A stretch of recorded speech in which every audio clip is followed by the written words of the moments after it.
Soyons saints, en partenariat avec Magnificat. Aujourd'hui, nous souhaitons une sainte fête aux Blaise, Adelin et Claudine.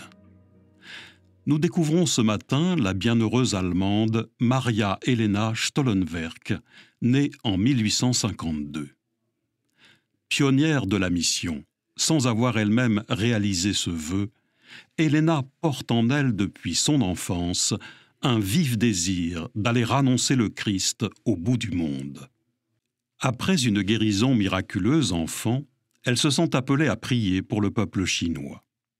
C'est ainsi qu'elle entre à 10 ans dans l'association de la Sainte Enfance, une école de prière pour enfants missionnaires. Adulte, elle se met à la recherche d'une congrégation qui répondrait à cette vocation. Mais elle ne trouve pas sa place dans les congrégations qui l'entourent.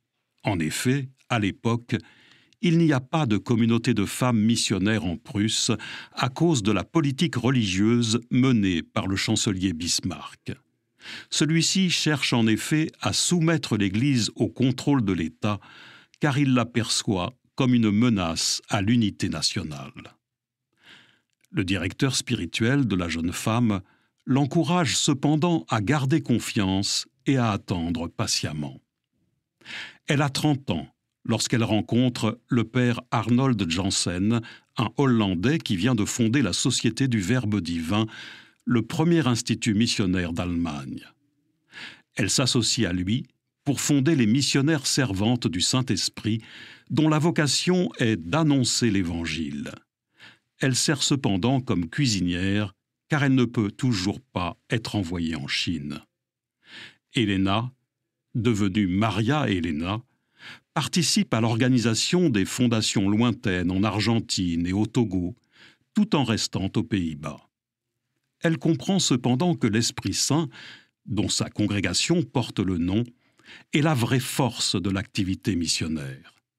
Maria Helena abandonne alors sa charge de supérieure en 1898 pour entrer dans la branche de l'adoration perpétuelle de sa communauté. Après 2 ans de vie de prière contemplative, elle est emportée par une méningite. Portée par un élan missionnaire, la bienheureuse Maria Helena Stollenwerk a découvert assez tardivement le chemin de l'annonce qu'elle était appelée à emprunter.